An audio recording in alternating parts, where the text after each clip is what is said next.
Good evening and welcome to the Institute for Human Sciences. My name is Ivan Vejvoda. I'm a permanent fellow here. And Hannes Svoboda on behalf of the International Institute for Peace and myself on behalf of the Institute for Human Sciences, we'd like to welcome you. This is an event co-organized by the Amsterdam Center for European Studies. We had an event today at the venue of the Institute here in Vienna on geopolitics, and this evening is the grand finale, the panel that will be hosted and moderated by Luisa Bjelašević, professor. We're very happy that this is the case, and I'd just like to do a small plug-in for tomorrow. We have an excellent debate with the European Council on Foreign Relations on European elections at 10 o'clock. Having said that, Hannes, dear Hannes, please. Okay, thank you very much. Also welcome from my side as president of the International Institute for Peace. Geopolitics is, of course, a moving science. Things are very moving. Nowadays, even fake oligarchs can make politics. So it's you see how different and complicated situations are. And maybe geopolitics can bring one interpretation of what is happening in this world, but it surely is not the only one, but it may be that it gives a contribution of understanding the complexities of our world. Welcome and have a nice discussion, and please don't forget about European elections. To vote also, not only to discuss it, but also to vote. Thank you. And just before I give the floor to Lisa, for those of you who want to attend tomorrow morning at 10, maybe you can sleep over here tonight in the library. Thank you.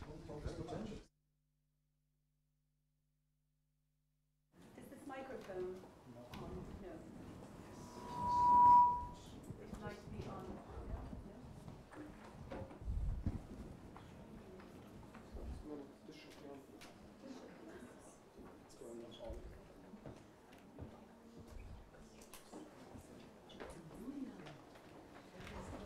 Thank you very much for that introduction. And I think having all of you here tonight confirms certainly the importance of geopolitics, if not the return of geopolitics, because what we want to do today is actually consider what this means. As you will have heard, we have had an expert meeting all through today, starting from 9:30 this morning, talking about some of the ways in which geopolitical thinking has returned in Europe, but not only. And as I said, what on earth do we actually mean by geopolitics today? Is it really the return of old-style grand strategy, even though some of the terms that seem to be cropping up, both in foreign policy discourses, but certainly in the popular media, seem to echo many of those visions of the past?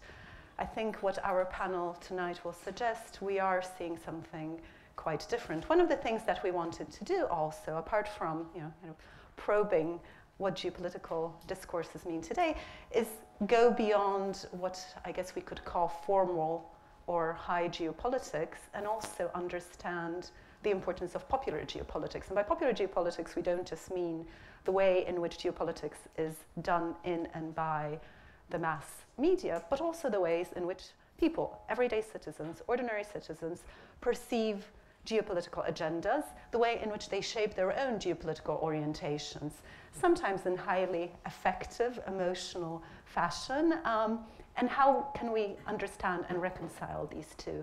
So we've got a wonderful panel of experts. What we will do is we have asked each of them to speak for somewhere between 10, 12, maximum 15 minutes. After that, I will allow them to very briefly respond to each other, because what we would really like to do is also make this an open public discussion. I mean, that was the aim of tonight's debate. So without further ado, I will turn over the floor to our first speaker, Professor Gerard Toal, who is a political geographer like myself, and currently professor of government at Virginia Tech, actually at Virginia Tech's Washington campus. So, Gerard, the floor is yours. Okay, thank you very much, and thank you for the invitation to speak here. It is 100 years since the publication of Halford Mackinder's book, Democratic Ideals and Reality. And though Mackinder doesn't use the word geopolitics, he subsequently was named as the father of geopolitics in that book, and an earlier article that he wrote in 1904 are seen as the sort of beginnings of the defining of geopolitics as a particular field of study. My particular approach has definitely been one that has been very critical of the type of vision of grand strategy, which was imperial grand strategy that Mackinder helped establish. But you can read Mackinder in a way which allows you to think conceptually about geopolitics. And in particular, there are three ways, a sort of triangle that you can think about. The first of all is theorizing the geopolitical field.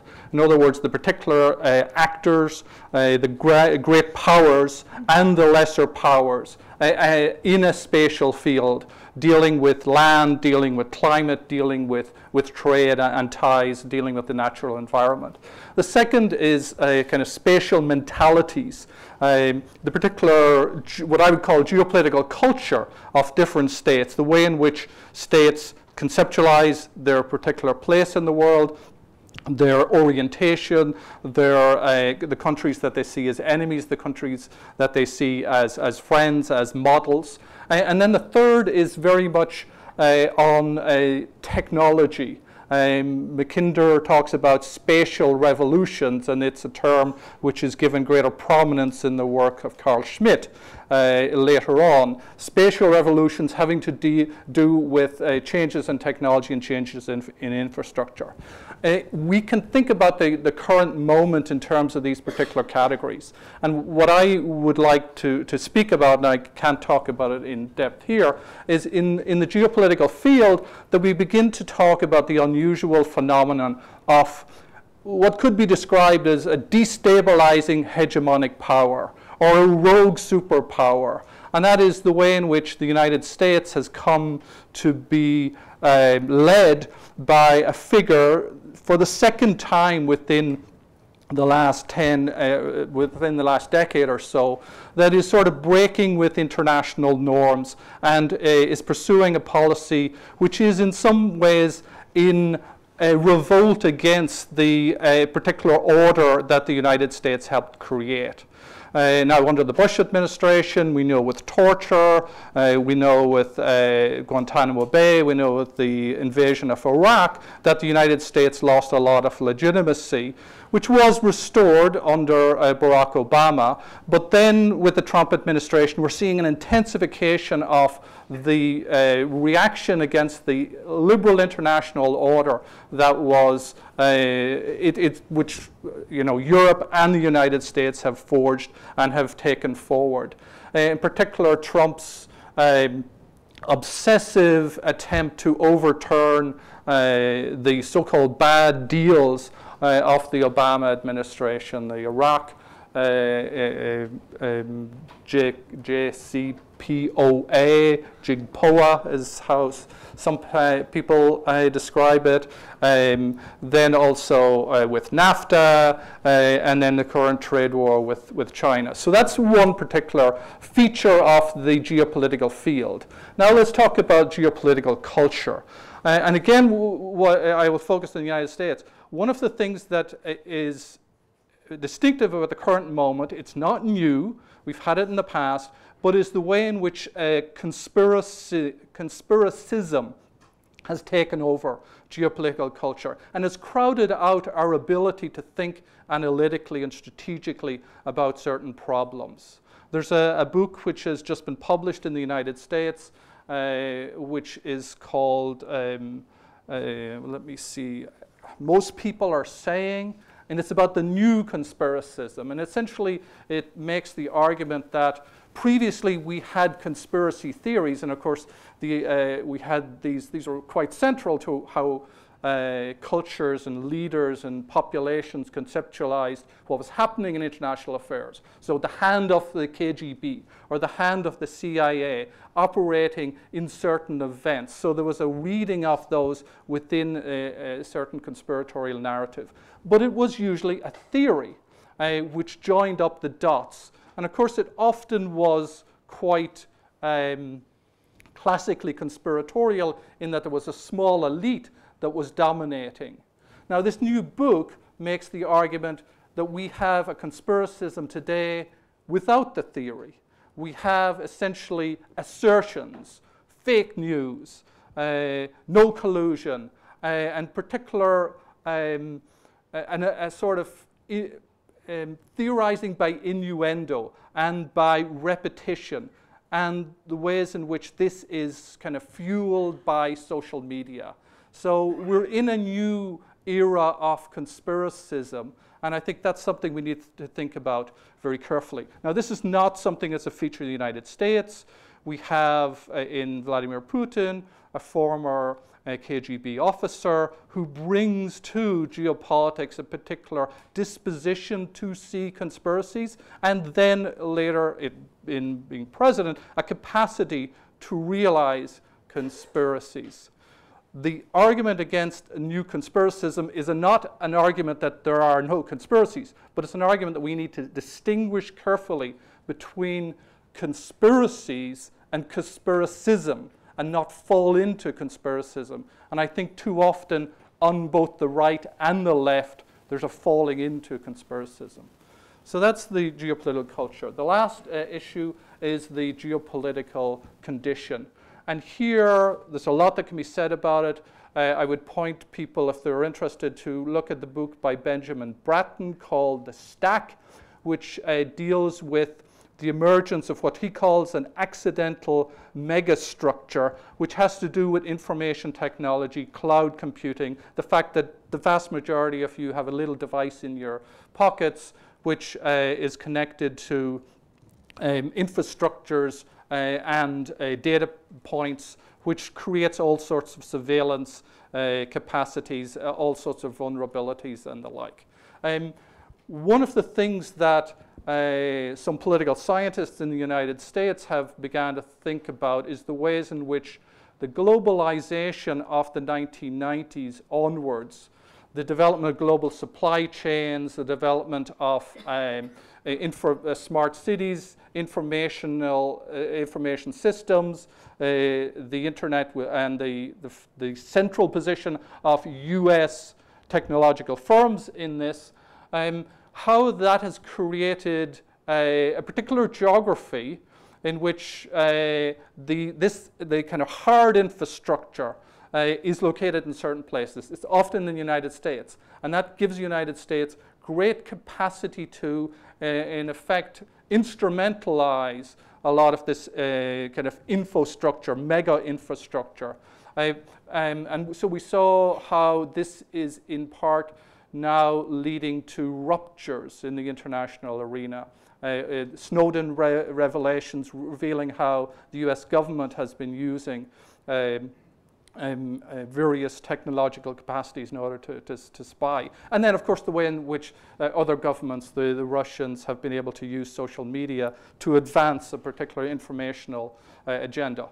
They use the term weaponized interdependence, where you have a capacity, an ineluctable interdependence, where we're all dependent upon these technological infrastructures, but they're tremendously vulnerable, and they are inevitably embedded within states, and states are using that embeddedness in order to advance particular agendas. One consequence of this is now you're having a decoupling of what was previously planetary infrastructure.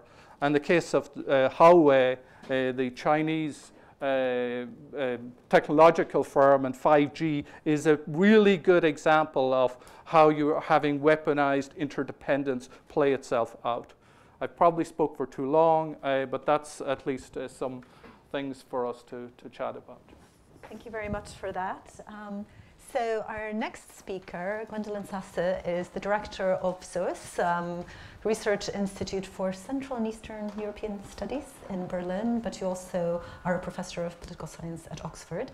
And so you're going to take a kind of a different, well, not necessarily approach, but to look at some of the other scales where geopolitics is made, and certainly where geopolitical orientations are made and understood. So I will leave the floor to you. Thank you, and thank you for the invitation to be part of this discussion. I mean, first of all, let me maybe share a few thoughts of mine on geopolitics, and then I really indeed want to come a bit from below or from the side to address what people in particular in a war zone in the Donbass think of geopolitics or aspects that affect geopolitics. If I have time, also a little bit about the younger generation in Russia, which could be another test case of some of the assumptions we carry with us when we talk about geopolitics. But first of all, the question I found intriguing, and therefore I was very, very pleased to be asked to be on this panel. So the return of geopolitics. So of course, then immediately the question is, had it ever gone away? Or did we just not see it? Or are we kind of thinking about international politics differently now again? And I think it is the latter compared to the immediate post-Cold War period. And I have to say right away, as a German national and as a political scientist, I don't use the word geopolitics very often. And I'm also not entirely convinced of the analytical value of it. And we already during the workshop today, a few people mentioned this as well. So I think you've heard just now a very sophisticated, I think, distinction of different fields and layers one can look at. If one continues along that line, for me at some point there might be actually the point to ask, is this still geopolitics we're looking at? And have we come actually quite far from how it was originally conceived, and do we need that term? But maybe that's something for the discussion. But I can't help noticing, and therefore it is clearly an important signal the term sends out, that it is used a lot more now than it even was a few years ago. And I spent the last week in Brussels and at some of the celebrations of the Eastern Partnership. It was more a celebration and a birthday party than a critical reflection. But I thought it was interesting that the High Representative, Federica Mogherini, stood up and said, and now in the last 5 years, so the 5 years that she had been in office, we have proven that the Eastern Partnership is not about geopolitics and geopolitical choices. She then had to leave, and the Lithuanian foreign minister on the next panel stood up and said he wanted to vehemently disagree. Eastern Partnership is all about geopolitical choices. There then wasn't enough time to discuss this, but I thought both were quite interesting, that this emphasis on that it is this choice, or that somebody could say it has nothing to do with geopolitics, and that we have now shown, which the evidence wasn't really forthcoming at that point. So I think the fact that the term is used more and how it's used is really signaling something interesting. It also, I think, kind of reflects perhaps a number of different things, and that again suggests that the term itself remains quite imprecise. So I think it really, as a signal, it shows a number of things, like we're not sure, in particular from where we're sitting here, or in Europe, or Western Europe in particular, what global politics around us really looks like, and things we have taken for granted, like the liberal rules-based order doesn't seem to work the way we perhaps hoped in the immediate post-Cold War period. The transatlantic relationship is under a great strain. We're not sure, I think, how foreign policy, international politics, and democracy or liberal values can be combined. So is it about more interest-based policies or more value-based policies, and can the two be pursued at the same time? So this is something that I'm currently based in Berlin, that also at the heart of German government, they're thinking about what does that mean now, Europe's role, and then also Germany's role within that Europe. So I think it suggests primarily a number of uncertainties, and they are partly, I think, captured in this term geopolitics. Also today during the day, a number of speakers suggested, and I would agree, that Ukraine plays a pivotal role in this shift towards thinking more beyond perhaps academic circles, more in these geopolitical terms. If we think back, 2014 was the year Russia annexed Crimea.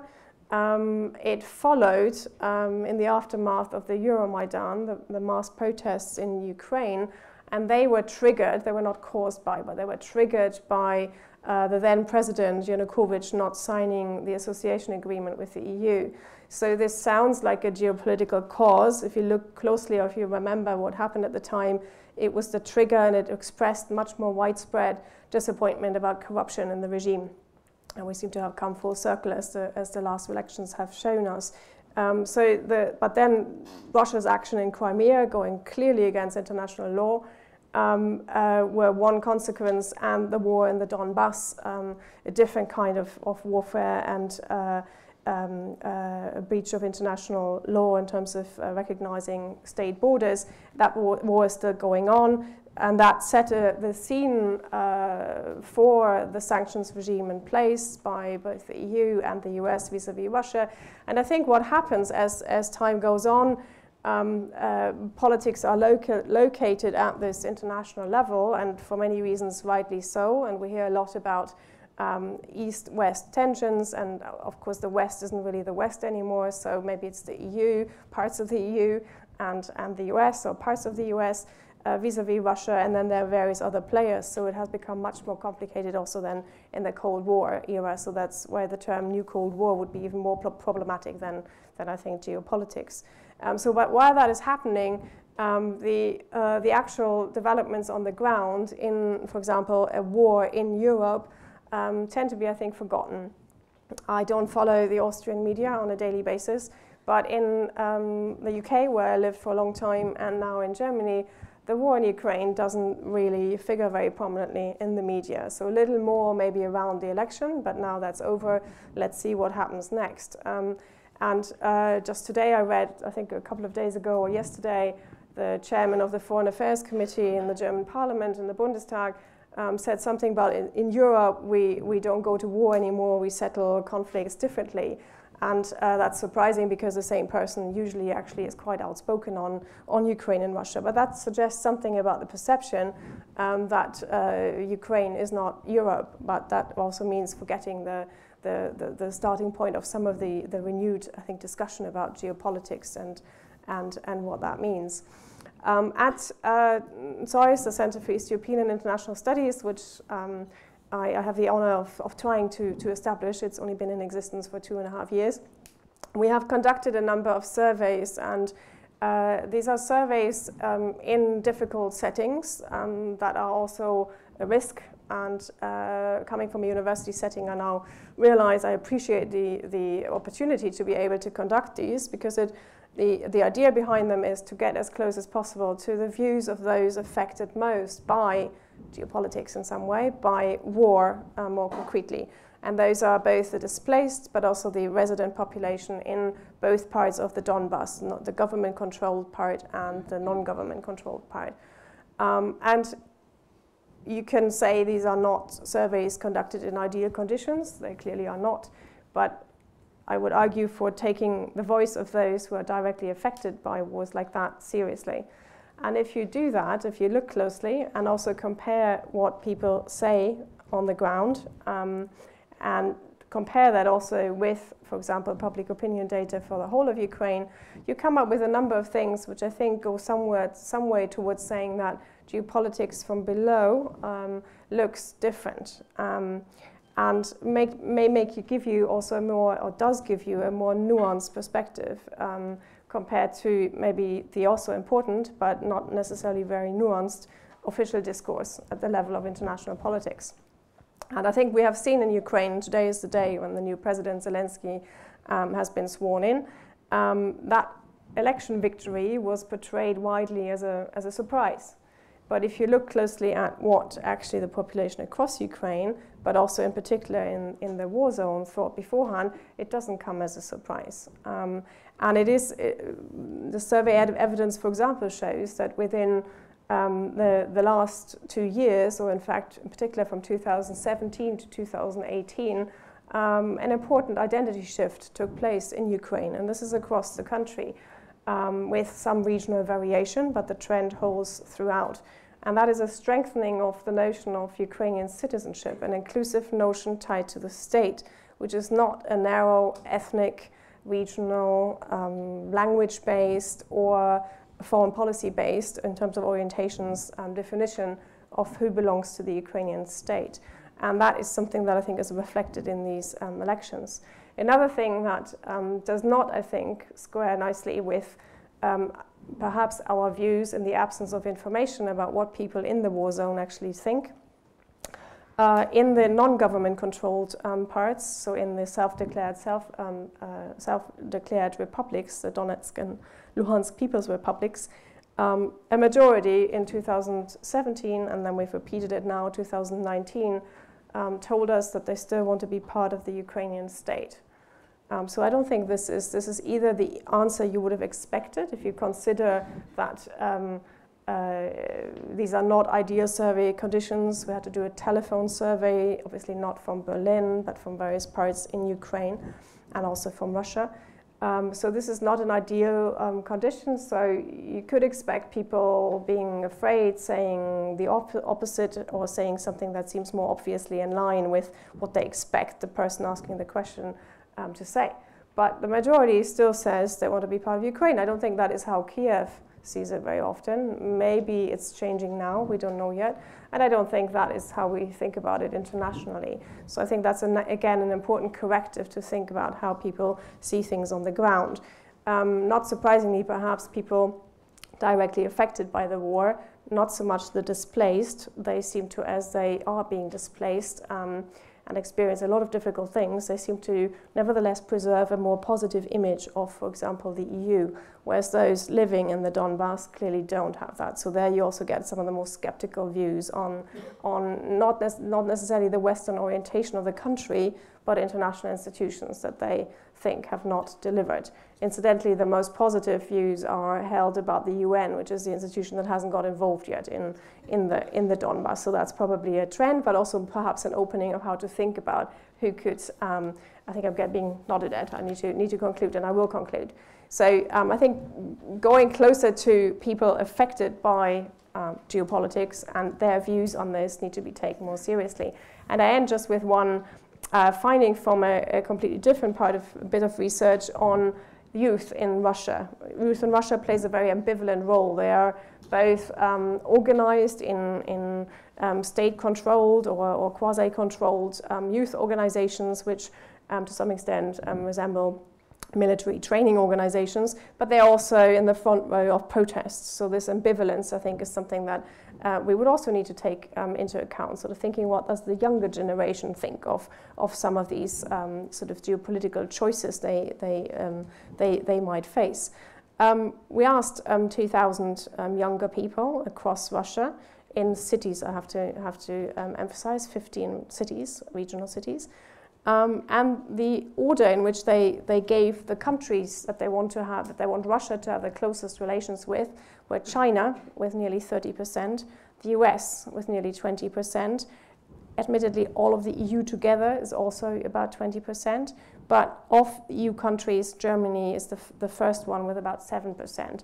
But if we then go further and ask who holds these views, it is very closely linked to the amount of transnational experiences people have, and this actually transcends views on, say, for example, democracy or regime type. So whoever has already got migration links or family links, remittances being sent back home or having traveled somewhere, seems to override ideological choices about where the closest relations should lie. And I end here with sort of this slight skepticism about the word geopolitics, but taking it as a very important signal and wanting to know more about ordinary people, as we scholars sometimes call it. Sounds very condescending, but it means normal people, not elites. Thank you very much for that. Ivan, the floor is yours. You need no introduction. Ivan Krastev is a permanent fellow here at the UVM and also chairman of the Center for Liberal Strategies in Sofia, among many other roles. So I will give you the floor. Two brilliant speakers telling you why they feel uneasy about geopolitics, using and talking about geopolitics as a term. I'm going to try to make my presentation why European policymakers share the sentiment. And I'll start with 3 facts that looks totally unrelated, but they're going to help me to make a point. After the end of the Cold War, former American National Security Advisor Zbigniew Brzezinski was telling that when he visited former Soviet Foreign Minister Andrei Gromyko, once Gromyko took him and said, let's show you something. And they went to a small room which was next to his cabinet. And in this room there was just 2 objects. There was a big map of the world, and there was a chair. And Brzezinski said, Gromyko told Brzezinski, when I have opportunity, when I have time, I can spend an hour just sitting here and looking at the map. And Brzezinski was extremely positive about this because he said this is what was the strength about the Soviet Union. They have a strategic view. And then basically the second fact that I want to give you is that the answer of the question that best predicts who is going to be elected the President of the United States, of all the questions that you're asking on the poll, is the question, who of the candidates best is going to protect the United States from the invasion of an aliens? For the moment, this was done for the period of now 16 years. Anytime, basically the candidate who get better result on this question was elected the President of the United States. And the third fact, which is going to help me to make a very short point after this, is that in this study that you're going to come after sleeping in this room tonight to be presented tomorrow at 10, European Council of Foreign Relations asked in 15 EU member states just 2 months ago, which is the biggest threat that the European Union is facing today. And here's the surprising results. In every single of these 15 European Union member states, radical Islam came as a security threat number 1, to the extent that in Poland, which is not famous with many Muslims there, basically it came higher than Russia, which traditionally basically was viewed there. Why I'm saying this? I'm saying this because one of the interesting stories about the European Union is that when we talk about the return of the geopolitics, I do believe in a much more kind of a common sense definition is that this day when we see power, we see state. The more basically you have this kind of the imagination of the public but the policymakers, if 10 or 15 years ago, the major shift was basically talking about the non-state actors, talking about the terrorism, talking about different type of threats which were not connected to a state actor. Now you have a much stronger kind of a shift to understanding everything that is happening in the world as a competition between big powers, rivalry powers, and others, which is the best expressed in the last national security doctrine of the United States, where basically it's very much focused on the rival powers, on the United States, on Russia, on others, very different than basically focus on terrorism from before. Why I'm saying this? Because in a strange way, this is happening, nevertheless, that at the same time we understand how important some of the non-state actors are. We're talking about the big multinational companies, you're talking about Google, you're talking Facebook, you're talking Alibaba. But I do believe that the interesting story about geopolitics is that outside of their own countries, these big companies, more than ever before, start to have national passports. When basically Russians talk about Apple or Google, they mean the United States. And they mean the United States government.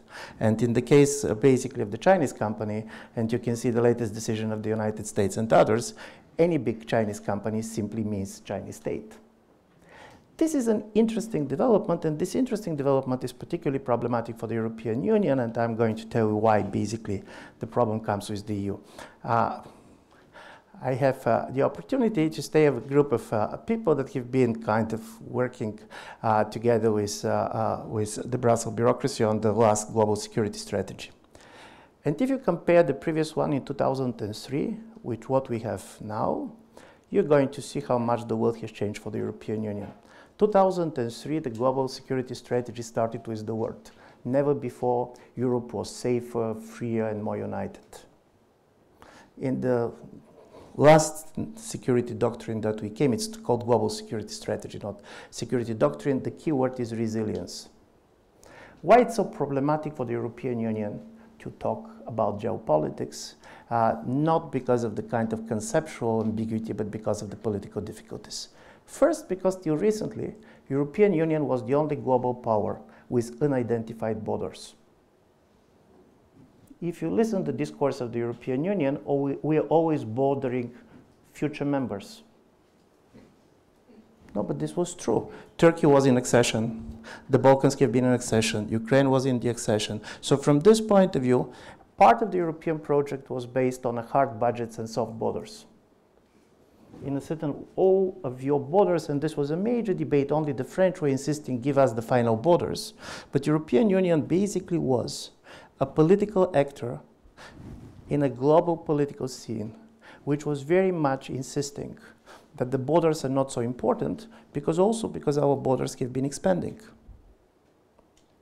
Secondly, the huge problem for us was, because of this, the nature of the borders was totally different. The idea of the soft borders was that for the European Union, it was extremely important to have the borders that are easy to cross. For goods, but for many things. The refugee crisis, of course, very much put all this into question. And the major security assumptions that was behind this European strategy was that economic interdependence is a major source of security. So basically, if you trade with certain countries, the more you're trading, the less the possibility it is for them to fight. And also very much that on the territory of Europe, not of the world, military power is losing its appeal.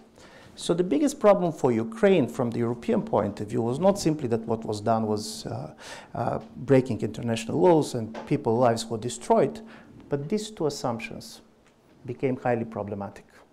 The fact that you are trading with something very actively and that you are very much interdependent can be a source of security, but under certain conditions it could be a source of insecurity. And historians have showed that it is a source of security when both sides has a positive view of the future. But if both sides starts to have a negative view about their common future, the more interconnected you are, the more vulnerable you are. From this point of view, if, for example, compare the talk about the Cold War and the new Cold War with China, just to give you one figure to understand why this conversation is totally different. The trade between Soviet Union and the United States in the late 1980s was around $2 billion per year. The trade between the United States and China today is around $2 billion per day. So before you have a Cold War, which was very much based on a certain type of a political and other entities which are not interacting with each other. It was kind of a clashes between the worlds which basically have been very much close in each other. So now you have such a level of interdependency that the fact that you're exposed to others can give you security, but also can totally give you insecurity. Other states can interfere in your economic policies, in your foreign policy, in your domestic politics.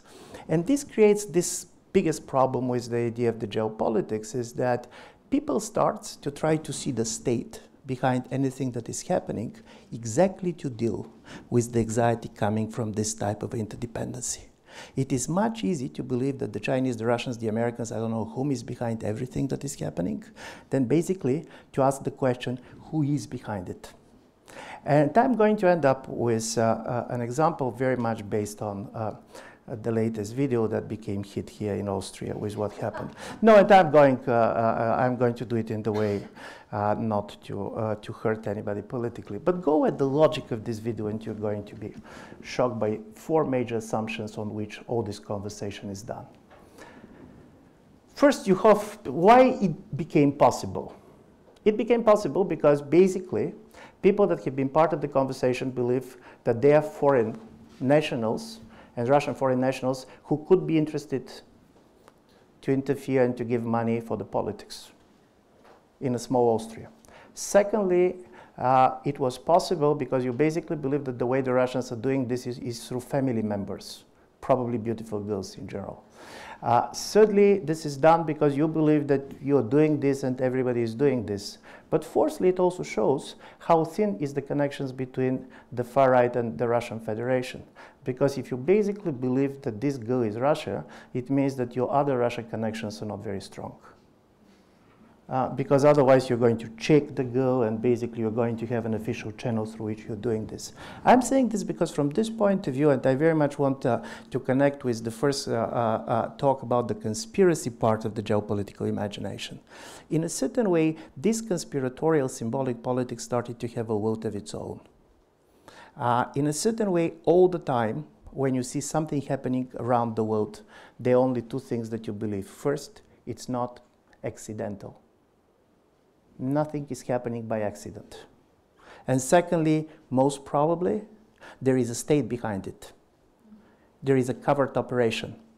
And this is the paradox of this world in which at one and the same time we talk how much people have been empowered, we know each other, how much accidental things is happening in our life, but on the other side, when it comes to the big politics, never is accidental, and this is always a state behind it. And I do believe this is the paradox of this geopolitics. The less geopolitics explain what is happening, the more eager we are to consume it.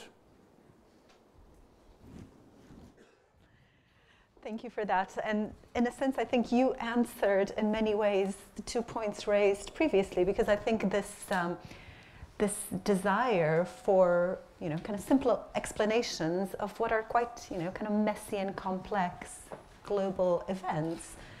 And geopolitical visions have always done that. They have provided kind of simple and simplified visions of the world. And so the question is, why today we are once again drawn to them. And I'm thinking of what you said as well, that kind of the need to have a kind of an easy explanatory framework where you can also kind of stick in a state actor that can be somehow blamed. But I wanted the two of you to respond to Ivan's comments, to see what you make of both.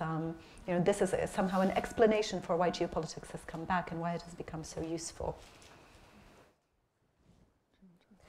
Sure.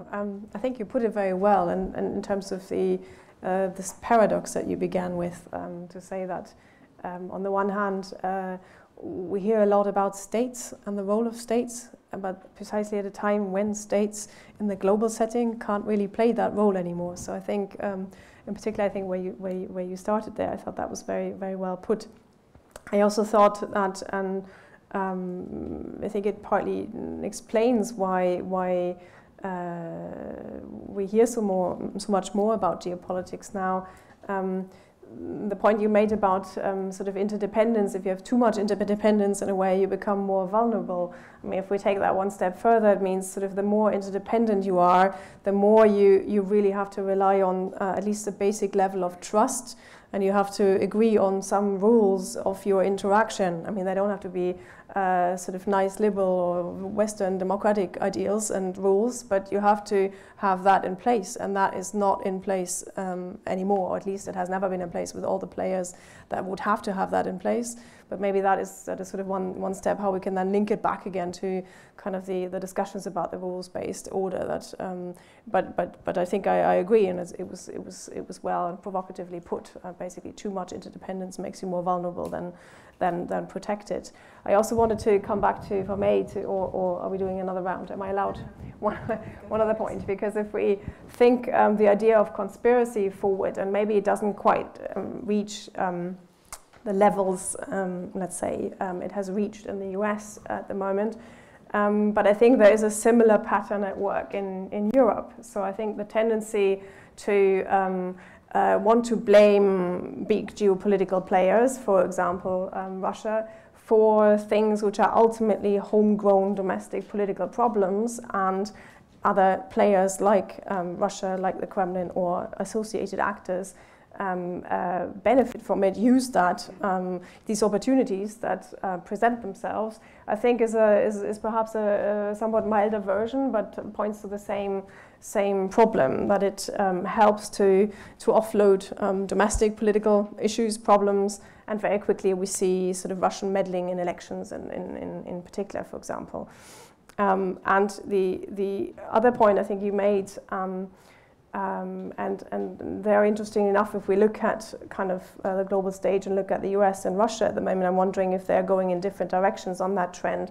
You've given good examples with that discussion about conspiracy and how it flies currently, in particular in the US. Foreign policy has become salient electoral issue. So elections now, it matters in the US to have at least a version of kind of foreign policy priorities or standing in the world. That was not always the case. I don't think elections were won on foreign policy, international politics type issues. So that is hard to imagine that will go away, even if the president goes away at some point. So I think there's a sort of a certain shift going on. If we look at Russia, I'm wondering if sort of the opposite trend is beginning to show, without rushing to any conclusions, that as we can see in opinion polls, the effect of foreign policy actions on popularity of the current regime is in doubt. So at least the costs of interventions of wars is beginning to trickle down. This does not mean a breakdown of the regime, by no means, but the scope for turning foreign policy into domestic political benefit seems to be getting smaller, whereas I think in the US it has just radically increased. So I'd make a point at the outset about the term geopolitics, and I see it as a sort of super signifier that floats around and acts like a sponge to name things which often are quite disparate. And so in certain ways it is not a useful term, and I think this sort of came up today. There are at least 5 different definitions of geopolitics, and I won't go into them. But it's still relatively well understood that it is great power politics or great power competition across the world political map, with an emphasis on the great powers. And that never went away. And, you know, it is a shame if we think it did, because that is one of the features of international affairs.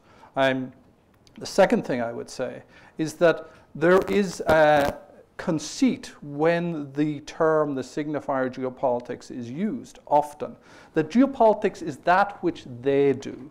It is something which the enemy does. It is something which is a problem for those that are adopting rules which are sort of in some ways overly focused on territory, which are zero-sum, which are aggressive, and so on and so forth. And what that move does is that it constitutes you as the virtuous figure or virtuous power that is interested in liberation, is interested in democracy, that is interested in freedom, and the like. But, you know, I agree with the Lithuanian foreign minister. You know, it is about geopolitics. The European Union is about geopolitics. It's a particular vision of geopolitics, and it is dangerous to assume that that is not going to create security dilemmas. And I think that's one of the fundamental problems that we've seen with the Ukraine crisis, is that the European Union and NATO expanding or enlarging, if you want to use the more soft version of it, was not seen as geopolitical. It was seen as somehow much more virtuous and high-minded and the like. My colleagues and I just came back from Georgia, and Georgia has in the center of Tbilisi there is an information center, and it's an EU and NATO information center. And so the idea that there could be an EU which is separate from NATO is not part of the discussion there. And the Georgians quite legitimately and reasonably want to be part of NATO because they want the security guarantees that go along with that. The Ukrainian, certain elements within Ukraine want that too. They're very clear-minded about that.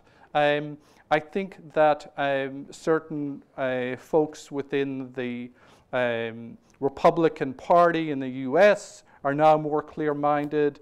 Wes Mitchell, who was the former Deputy Assistant Secretary of State for Europe and Eurasia, was one of these particular figures, and a sort of geopolitical vision.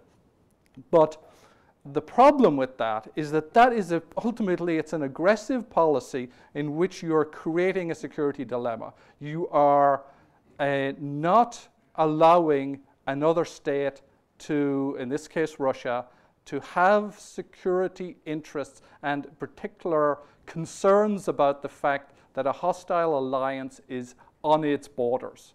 And when I mean we, I'm saying the United States would not accept that.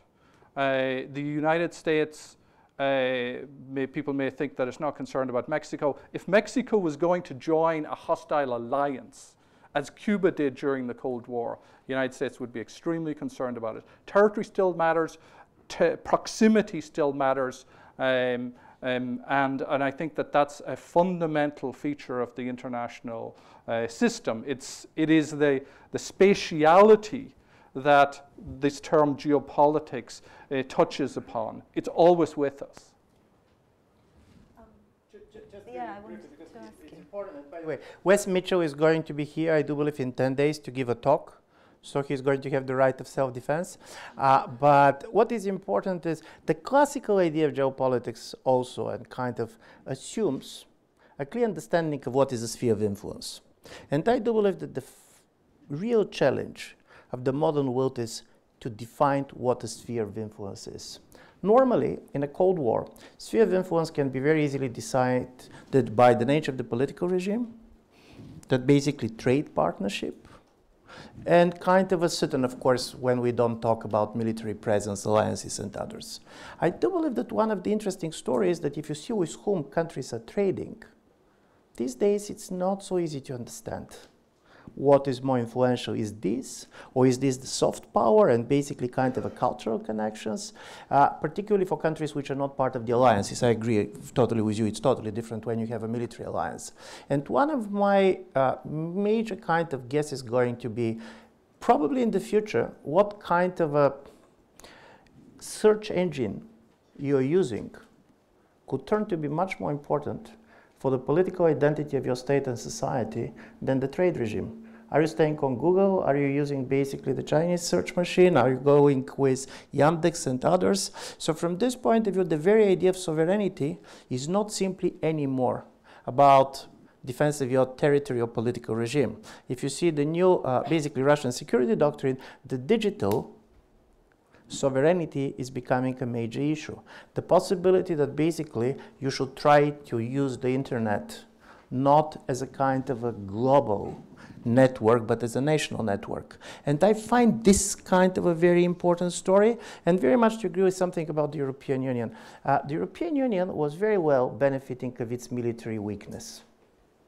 For a very long period of time, everybody was looking at the European Union and said, they really don't want to fight. They have military budgets, but most of this military budget is just social work, basically. They don't have a projection power. And then I do believe this was also something that happened to the Russians in Ukraine was, and they was always saying European Union is fine, NATO is not fine. And this was also the Balkans and others. But then suddenly, what you start to realize is that in a certain way you don't need to have a military presence in order to transform societies. And from this point of view, European Union was very much benefiting from the fact that it was not perceived as a military power, but now it is becoming a problem for the EU because first others have the military power and some of them are very much ready to use it. But secondly, European Union started to be accused strongly of being the most hypocritical power of all. Pretending that you're not interested in geopolitics, pretending that this is not this is not that, because you can say many things about President Trump. There is one thing in which he cannot be accused of being hypocritical. He's very clearly saying where he stood, what is important for him, Trump first, America first, from this point of view. No, and I'm not, there is an irony, but not only an irony. So in a world in which you basically defined immediately where you stand, he said, I come here to make profit. the European discourse is, we come here to make you happier, and if we make profit, it's not going to be very bad for us. And this creates a problem. Everything that was a major kind of an advantage of the European Union in a previous period is starting to be perceived as a vulnerability and disadvantage. I was wondering if maybe you wanted to kind of jump in on that. I mean, because, you know, precisely thinking, you know, of how the EU continues to pretend it is not a geopolitical power, even if we reconsider what geopolitics is, if we take it now to be something very different, and how, you know, that hypocrisy, because I think, you know, it is more than ambiguity, it is hypocrisy, actually very much undermines its role. So I'm kind of thinking also of the research you have been doing. I mean, that really applies, I think, to this whole policy, the Eastern Partnership. If we think back, if we can think that far back, when it started as the European Neighbourhood Policy, it was actually very much about a security interest, and it was actually pretty clearly stated for once. So it wasn't so hypocritical at the time. It was about creating Prodi's famous phrase of creating a ring of friendly countries. No, that is a pretty clear statement that it's ultimately about security. So we want to trade, but we also want to keep people out and in their places. So, but then something has changed. I think I would agree. It shifted in a pretty important way that makes it a more hypocritical actor. But also in terms of, if we stay with the six, admittedly very different Eastern Partnership countries, there's a certain trend towards making this now look more like not only like a technical process of sort of development assistance. So it's almost as if it's gone sort of full circle. And I was actually struck last week that some people inside the Commission, working quite closely with some of the Eastern Partnership countries, are not ruling out that whole process also can be rolled back again, so assistance to these countries, because of this narrow conception of that it is like a technical process or development assistance, so that actually the security part has been taken out of it. And that exactly, I would agree with the Lithuanian foreign minister, but also the various Eastern Partnership countries saying it's very much about security, different aspects of security, and it's not all military security either. But I think that is one sort of example where somehow it started more explicitly with security concerns, but also has somehow, in the rhetoric at least, got lost. And I think, I mean, an important point was also brought up about this, the example that you gave from Georgia, about sort of the EU and NATO being run together. And in Ukraine, it was always the language, which actually now, and not only since the last elections now, has been scaled back, but this Euro-Atlantic integration, no? It's the same idea that there you have one office, so it's even in one place, the information office. I think, I don't think that was ever the case in Ukraine, that the information offices were the same, but the whole language of Euro-Atlantic integration meant exactly that which you didn't have. The two kind of occurred in the end in parallel, but in Central and Eastern Europe, these were still seen as, by elites and the public, as separate processes, and they got run together more and more.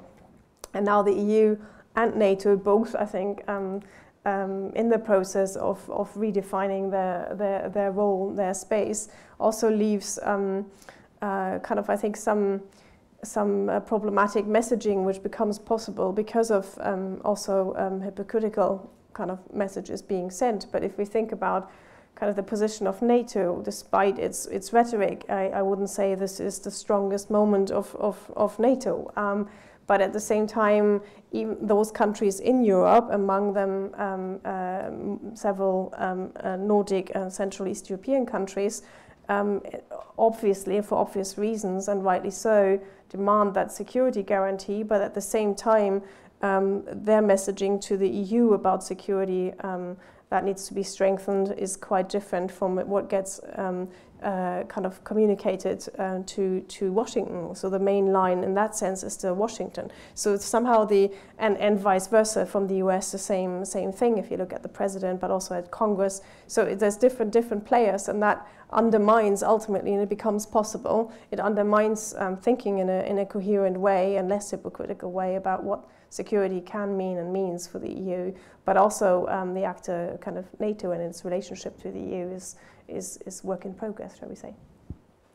Thank you very much for that. So also conscious of the time, I'm sure many of you have views on what is the geopolitics today. So what we will do is we'll gather maybe 3 questions for a start. So we've got one here, 2, okay.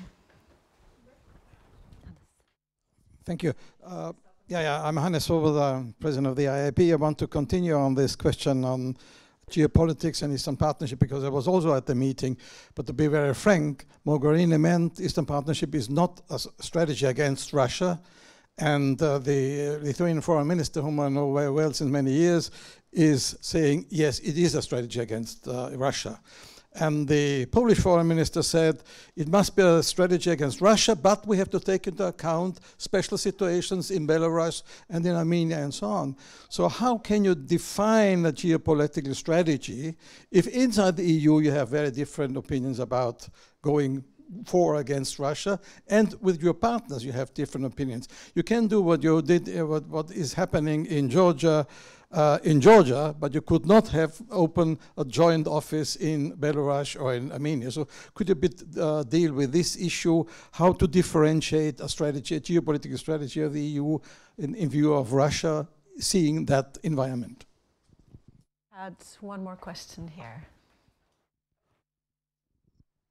So I'm Brian. I study at Webster University. So my question would be for you, would the conflict in Ukraine be a case of points of interdependence having a positive correlation on the conflict? So that's it. And there is a question all the way in the back. Sorry to make you run with the microphone.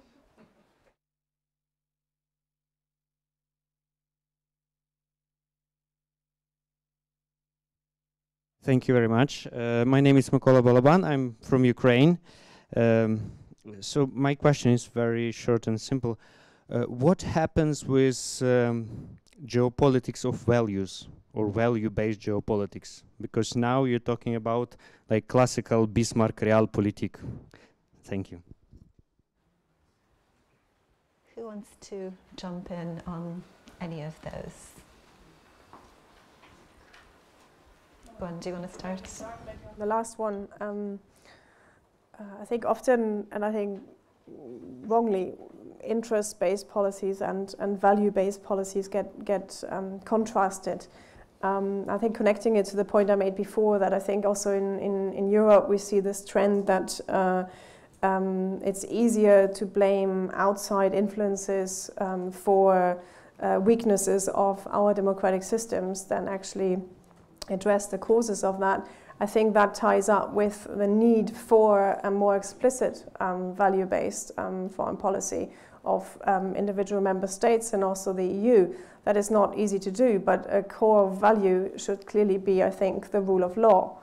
And this also means uncomfortable things inside the EU. And we see this vis-à-vis Hungary, vis-à-vis Poland, and how the EU is finding it very difficult to address this. But personally, I think, even if it means that the EU will look different and maybe more countries will not participate either in all of what the EU stands for or in parts of it, not forcing that issue of the values that are important to European democracies inside the EU, I think there's no hope that there will be kind of a sensible European foreign policy. This is, however, contrasted with the interest in keeping everybody on board for the sake of having a stronger voice in global politics. But in my view, that is a misconception, and actually starting with a key value like the rule of law would actually strengthen, I think, however, perhaps in EU in a different format. And you asked the question on how can there be a geopolitical or international differentiated strategy.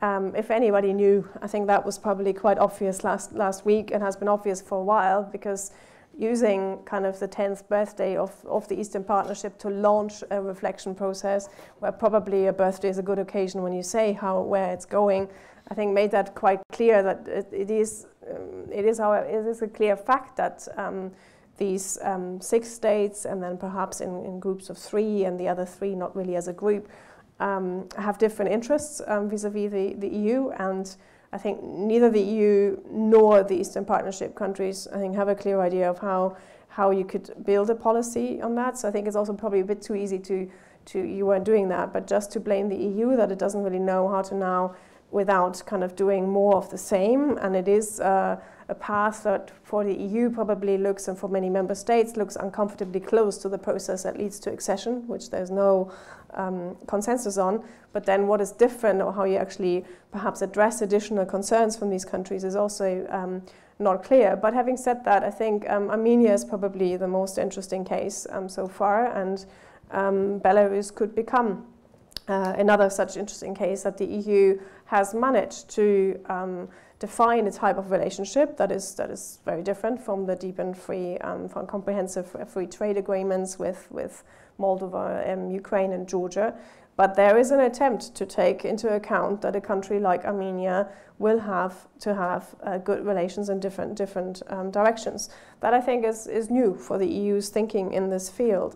And I think Belarus, and in particular if there was a bit more change in Belarus, it would force the issue more to also think in different ways about being part of different sort of economic arrangements, both more Russia-centered and more EU-centered. So I think that could become the next test case there. And I'm sorry, I didn't quite understand the question about Ukraine and what was the positive correlation. So I don't know, maybe. The conflict in Ukraine, annexation of Crimea, and the conflict in Donbass, whether the economic or cultural interdependence between Ukraine and Russia has a positive correlation on the subsequent conflicts. On the conflict, so you mean the links between Ukraine and Russia have a positive effect on how the war is actually being fought? That would be quite difficult, I think, to show. Okay. Okay, fine. Perfect. I leave it to you. Values-based geopolitics. Often, again, I would be cautious about how that is deployed, in as much as that can be self-deceptive, a conceit which covers up much more kind of traditional attempts to create states which are going to be absorbed, or to push the front line of freedom, to use a Wes Mitchell term, or to use a term that is favored by neoconservatives. I'm in favor of a value-based geopolitics for us and for our societies, and I think we begin by addressing corruption. We begin by addressing the fact that too often our banks, our real estate, and the industries here have been facilitators of corruption in post-Soviet space. And I think there's now a realization that this is a serious issue. I think we are interconnected in that respect. And our own particular values for the particular forms of capitalism that we practice, which often doesn't, or which often allows untransparent companies to buy real estate and to buy perhaps media companies and the like. That's a serious problem, and that's on us, and that's on our society. And so I would say values-based geopolitics begins at home, and begins by having legislation which is much more conscious of those particular issues, much more robust and tough in that respect. The conflicts with Ukraine and Russia, the interdependence issue. My colleagues and I have done research in Crimea and public opinion polling there, and one of the things that hasn't come up, but we should talk about, is the fact that the term occupied territories is used by both Georgia and Ukraine to refer to contested areas. And we've done polling in these areas, and the people in those areas do not see themselves as occupied. They see themselves as broken from, now this excludes the Donbass, but they see themselves as having broken from the parent state, and in the case of Crimea, being very contented with the what we call annexation, what they would call the process that led to the unification of Crimea and Russia. That's the majority sentiment, and I can go into detail on that. It's not true of the Tatar population in Crimea, but it is something that is a fact. It's a social fact, it's a cultural fact, it's an important thing that we need to confront in a clear-eyed way. In the case of Abkhazia, there is amongst the ethnic Abkhaz, they are the only group within Abkhazia, you know, as you know, it's a multi-ethnic society, that is in favor of an independent Abkhazia. The rest want to join Russia. In South Ossetia, it's a very small population, overwhelmingly wanted to join Russia. So as Western powers and as the European Union takes the side of Georgia and takes the particular rhetoric of Georgia, and frankly, I don't think that is very helpful to Georgia and to us in terms of understanding what is happening in these particular places. It's not helpful in as much as it allows Georgia to define the problem as Russia, that there's only one actor, there's only one instrumental force here, when in actuality there's a very complex set of factors which led to the alienation of the Georgian state from the territories that are now so-called independent states. That's something that we need to confront.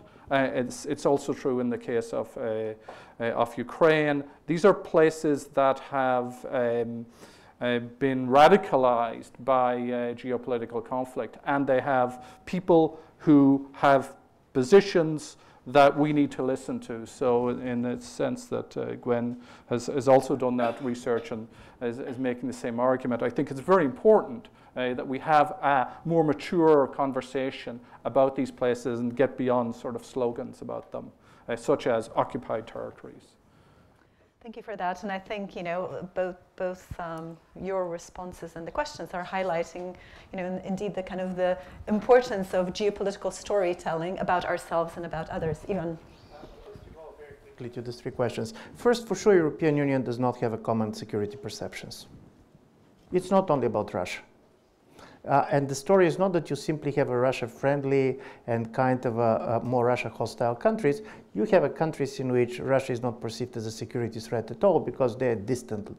For example, Spain or Italy. And this is the biggest problem, and this makes European Union such a different actor. But I'll go much further than this, because this is obvious and we all know it, but I do believe that in our societies in general, with the end of the Cold War, which you're breaking with is a kind of a type of a security consensus, either on the level of experts or on the level of the population. Look at the United States. In the United States, basically there is a consensus that US is in a kind of a new Cold War. The only problem is that the Democrats are in a new Cold War with Russia while Republicans with China. Probably they're going to merge, but this is true. And from this point of view, this is very different than the Cold War, in which they have a common enemy, and you can have a different strategy how you're dealing with this. And I'm saying this because, in my view, this is what we are seeing very much. Foreign policy is coming as more and more important for the domestic publics, but it comes much more as the identity issue than as a classical security issue. And this is where, in my view, is the weakness of geopolitics. You say, where is the values?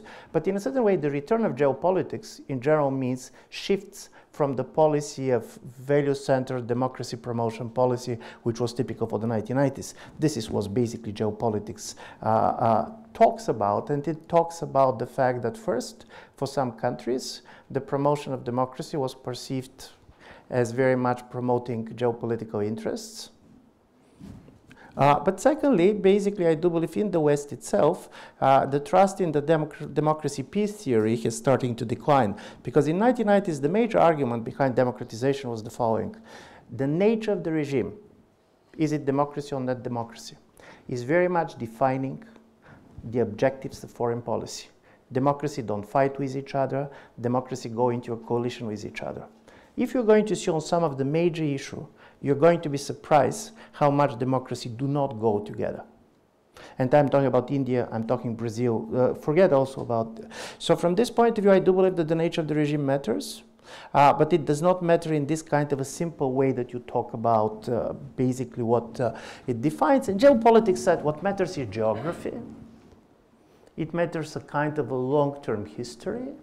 So you're going to see different governments which are very different historically and in their political preferences, having the same type of a foreign policy. For example, in Bulgaria, you're going to hear it everywhere. The axiom of the Bulgarian foreign policy in the last now almost 90 years is always with Germany, never against Russia. What it means, God knows. But people are going to basically repeat this all the time. And this is what basically this archetypical type of behavior, which is not based on a concrete situation, it's not based on the nature of the regime, and so on and so on. What I do believe is interesting, and this is where the geopolitics has a problem, is that when identity becomes much more important, ethnic, political, other identities, then this type of an understanding of a territorial state as a stable thing does not work well. Because forget for a moment about Europe and try to tell me how you're going to explain easily what is happening in places like Africa with a classical geopolitical kind of a framework where the basic players are failed states. Could the failed states be a classical actor in the geopolitics, or could be only a kind of a victim of the geopolitical interference from outside? So, like everything, geopolitics is very vulnerable, and I can go to the last story about how the interdependence explains and not explains. Normally, this is like with the civil wars. The more you are interdependent, naturally believes that it is more difficult for a conflict to break. But when the conflict breaks, it's going to be more disastrous and bloodier, not by accident. The level of violence in certain type of a civil wars are much higher than in a normal kind of a warfare, because exactly the interdependence, because exactly of the shared identities and histories, the conflict is becoming much more important for the people taking place. This is one thing to basically go into a quarrel with somebody whom you don't know. It's totally different with your relatives. And from this point of view, this type of a conflicts are particularly difficult to resolve. And I want to make my last point, which is very much about the certain important change in the United States, which I found is less kind of discussed. Because on one level, of course, President Trump has a very aggressive foreign policy, but on the other, you're not going to see him as a war-type president. He liked to talk about war. Obviously, he's not very keen of doing war compared with some of his predecessors. Because for him, the only war which really matters is a trade war. And this is serious war, and basically he believes it's a zero-sum game. So in order for America should be fine, somebody else should be bad. But as a result of it, imagine that you're seeing the map of the world, very much based on the American trade relations with others. And then you're going to understand one of the basic secrets of his policy. He looks at this map and said, we have such a big trade deficit with Germany. Why we claim that Germany is our ally? And we do not have a trade deficit with Russia. Why do we believe that Russia is an enemy? So from this point of view, if you're basically going with the trade maps, and for me this is very important, it's quite important what kind of a map you're really interested in. And nevertheless, that he's a real estate guide, so from this point of view, he probably knows something about territory, at least the price of it. But I do believe it's quite important to understand that in this type of a transition period, different type of states, different type of politicians within the same states, they go with the different maps. One leader is going to have the map in which you have the nature of the regime, democracies, not democracies, fails. Other is going to have basically based totally on the trade relations of his country. Third is going to be a security map, basically in which there are soldiers and securities. And all these people believe that they share a world. And this is why from time to time talking to each other, I do believe that they're talking about totally different things, and this is one of the major risks in the world in which we are living in, because they have the feeling that they're sharing the same world, but I'm not sure that they do. Thank you for that. So we had a couple of questions out here. Heinz, go ahead. So we have one here right in the very front, and then one there, and then a few in the back as well.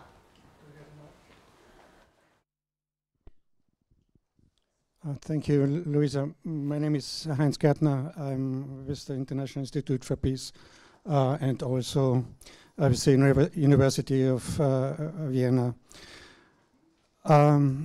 Let's assume that NATO enlargement basically was the cause for Russia's action in especially Ukraine, but in Eastern Europe, Georgia, but maybe in other countries as well. So not the trigger, but the cause. So that was a geopolitical reason. As we learned during the day by Nikitina, that especially Russia thinks in geopolitical terms as well. So the West is acting geopolitically, Russia is acting geopolitically as well, and we come to the security dilemma, what you described. We have the security dilemma, and it doesn't dissolve. But the way, there's one way you could solve the security dilemma. So you say there's no NATO enlargement for these countries anymore. So no NATO enlargement means non-alignment, basically for Ukraine and for other countries as well, based on international law. But otherwise it would not be credible, because Ukraine was neutral constitutionally before, and it just destroyed neutrality. But looking at the example of Austria, Austria got its territorial sovereignty, territorial integrity and sovereignty back because it became neutral. The Soviets would leave and the other countries would leave as well. But additionally, we had a provision, the state treaty. The state treaty would say we would not be allowed to join Germany. So for East Central European states, if they become non-aligned or neutral, whatever, there should be neutrality based on international law, meaning not joining NATO, but also to have such a provision not joining Russia, or parts of it joining Russia. So that is the only way that Ukraine, for example, could get its territorial integrity and sovereignty back. So otherwise, you have the Austrian model for Ukraine, or you have the German model. So if not, if Ukraine would not declare its neutrality, the Russians would stay. Like in Germany, the Soviets would have stayed as well for many decades. So maybe Ukraine is the most difficult case, but we can look also on Moldova, Belarus to discuss this solution, because there has to be some solution for the in-between states. Otherwise, there was always in limbo. So my suggestion is to look at this option if you say NATO enlargement is the geopolitical cause.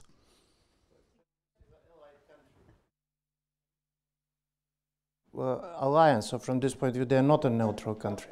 That's not permanent, so that's not permanent. So that's...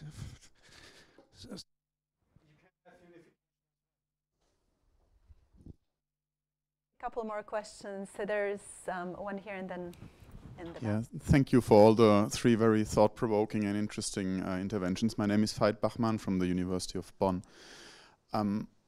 I would like to make maybe a slightly provocative remark, and I've been wondering where the doubt comes from that there is a thing like the geopolitical nature of European expansion. Evidently, by any means, by any kind of definition of geopolitics, it is a geopolitical process, a very geopolitical process. And when I talk about any kind of definition of geopolitics, even if we talk about the most maybe traditional, classical, standard definition of geopolitics as a great power games, or Gerard, I use your words, geopolitics is about empires.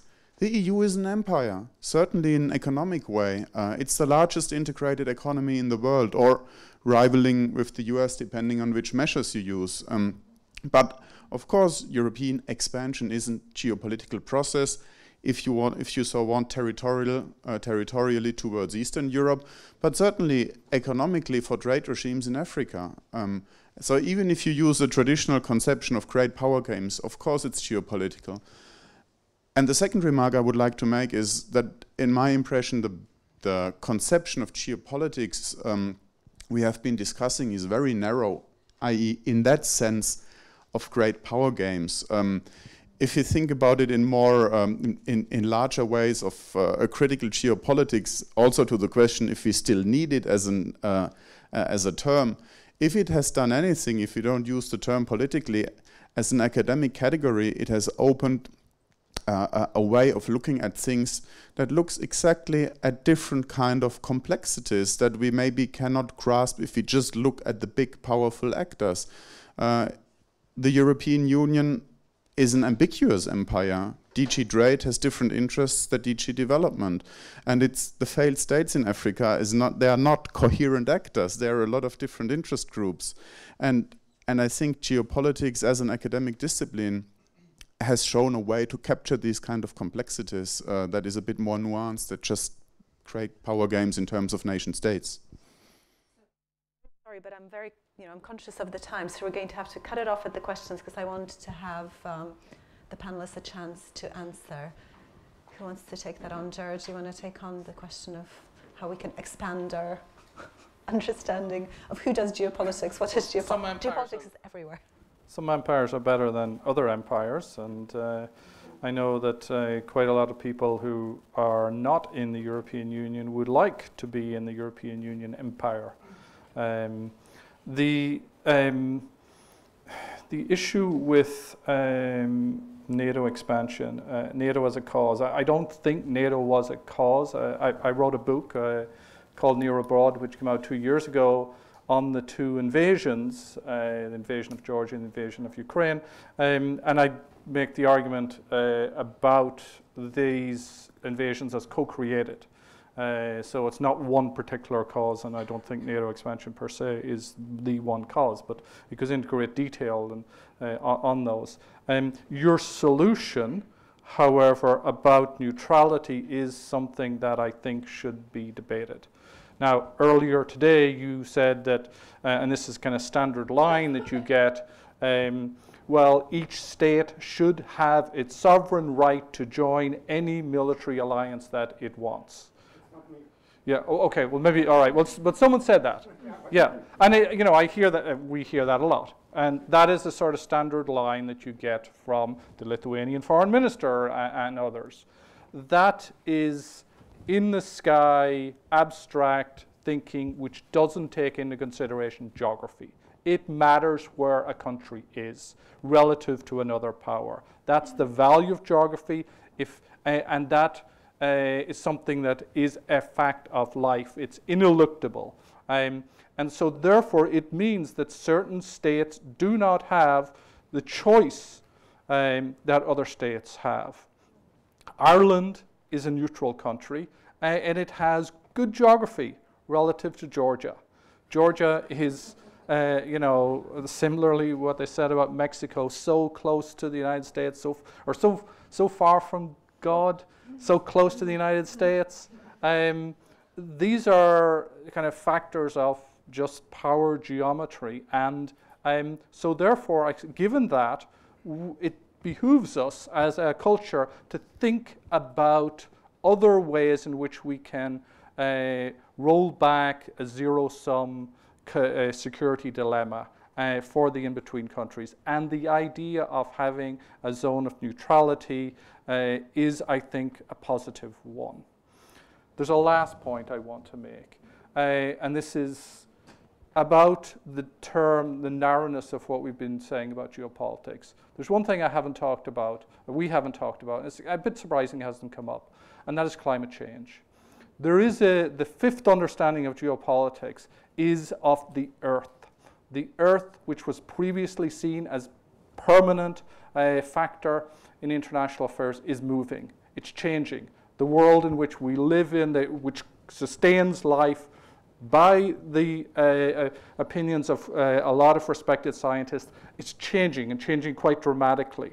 So what I am concerned about is actually less about the security dilemmas that are with us right now than the security dilemmas that will get created when we have to deal with severe environmental disruption and the kind of causes the politics that's going to come along with that. I think there's going to be a politics around way of life and there's going to be a right-wing politics that's very much about protecting that. We saw that in Australia. I think we see that, you know, Bruno Latour makes this argument in his book Down to Earth. This was what, in part, Trump was about, is that we're not going to adjust in any way to climate change because we want our smartphones, we want that sort of huge mega structure which gives us the, again, the comforts that we have right now. But that uses up that is a sort of hydrocarbon capitalism which is really changing our world. And if the kind of extreme scenario comes, we're going to be dealing with things very quickly which are very disruptive. And that's a new type of geopolitics. It's the geopolitics of the earth really moving and things not being the same at all as they were. So I apologize, that's a sort of, now for something completely different, but it is a factor that it's very... I mean, so I'm very glad that, you know, that yeah, I think it's a very relevant issue for, I think this is how geopolitics will increasingly be understood. There's already people, so my colleague Simon Dalby is writing about this. There's another guy called Clark who's writing on it, as well as Bruno Latour. Yes, briefly on your point. I mean, I think I was trying to make a similar one, that I think the EU is deeply geopolitical, but it becomes interesting, and that is sort of your second point. It's interesting when there's a perceived need to state something about geopolitical, no? That you are or you are not. So that's interesting, and that goes back to also that it signifies something, that what you highlighted, that then it really becomes interesting, and then as a concept, whatever else we think about it, it already has a clear function there in terms of drawing our attention to something. On the question of neutrality, I think it's one of those cases where, I mean, at the moment, it's unforeseeable that anybody could give the international guarantees that would be necessary to deal with the security concerns in Ukraine or Georgia. That would require, I think, a different Russia than we see it today. But I think it's one of those examples where actually the geopolitics from below tell us that story. And if you look at that there is a perceived demand from below, from the population, for that third way, whatever it might look like. So if you actually in surveys ask the question, most of the time the question is not asked in the surveys that political elites in, for example, Ukraine or Georgia refer to. Do you want to be part of NATO or not? Or maybe there's a question about how would you vote in a referendum? But when you do add the question on neither, or neither this or nor that, or no neutrality, or yet another version of that, that gains significant support, and the trend is rising. So that, I think, is an interesting one further example of sort of looking at this geopolitics from below. While there is no institutional arrangement that could currently take care of it, there is a significant and growing kind of perception that is what countries might need in the region. Ivan, I'll let you have the closing words. Very brief, because the paradox with Ukraine is that why to become a neutral when there were? Not based on international law. Okay, but you have the Budapest Agreement, in which basically, but Budapest Agreement was based on the fact that the three big players are going to guarantee the security based on the fact that they decided to go with a nuclear disarmament. So from this point of view, there was an international treaty that was going to make it impossible. But why I'm saying this, it's not on a normative level that I disagree. I do believe that it's much more difficult to define and sustain neutrality in a highly interdependent world where economic connections and others are as important as security presence. If basically neutrality means simply that you're not going to allow the army of other countries to enter, this you can deal with. And I agree very much, not only now, even before the Bucharest summit, there was not a majority of the Ukrainians that have been pushing for entering NATO. So from this point of view, the public was there. The problem is that, and this is the problem of neutrality, is very difficult to come when you're going to decide on issues like sanctions, or what you're doing with 5G and so on, which are not kind of a classical military presence issues, and then you're not in the middle. And then both sides have a very strong strategic interest to push you to take their side. And I do believe from this point of view, neutrality is much more difficult to be negotiated to make sense, because otherwise, symbolically, you can do it. And I don't see this as a major issue. Of course, sovereignty and so on goes, but of course, Ukraine has a sovereign right to ask to join NATO, and NATO has a sovereign right not to allow them to join. This is not the issue for me, but the issue is what it really means in highly contested areas in which it's not about military presence, and I'm talking about the case in which you don't have occupied territories or things like this, even if this is going to be divided. And this is the last point about Ukraine, because the interesting story is that this interdependence is becoming particularly vulnerable when it affects democratic countries. And this is one of the things that we learned very recently, is that democracies are particularly vulnerable to interference from outside because of the competitive nature of their regimes. So let's give you the way probably I wrongly read the interests of the Russia and Ukraine when it comes also to Donbass and others. On one side, Russia basically wants to keep a control of Donbass, but they're very much interested also Donbass to go back to the Ukrainian electoral body, because they're not against people living in Donbass to vote on the Ukrainian elections, which is going to make basically Russia much stronger present in Kiev. On the other side, Kiev symbolically, of course, very much wants to have the territory back, but they're not very eager to see these people voting on their elections. So from this point of view, electoral maps and other maps does not go easily together. And I do believe this is a kind of a new issue when we talk about geopolitics, and I agree with you, is how it works when you have political regimes which are also from time to time spatially divided because of the voting. And for example, we have been talking a lot about interference because of the social media and others Russians would do. Turkish president goes and tells to the Germans from Turkish origin how to vote. Is this interference in the politics? How it goes with the law? And this is going to be more and more common, because strangely enough, the vulnerability of the democratic regimes comes from the fact that divisions are perceived as legitimate. It's legitimate. You cannot tell people not to do it if you want to keep their rights. So from this point of view, I understand basically where the idea of neutrality comes as a kind of a symbolic solution. I cannot see how this is going to act on the ground in order to make a meaning for both sides. I mean, not for the Ukrainians, but I mean both sides from outside of Ukraine. Thank you very much for that. I don't know if we've answered the question whether geopolitics has returned or not, but hopefully we have raised actually more questions and made you think maybe a bit more critically about how the term is used, wielded by politicians and not only. So we hope you can continue the discussion at least for a bit downstairs with some wine and cheese. So we will invite you all downstairs, but first let me thank the panelists for what was a very interesting discussion. Thanks so much.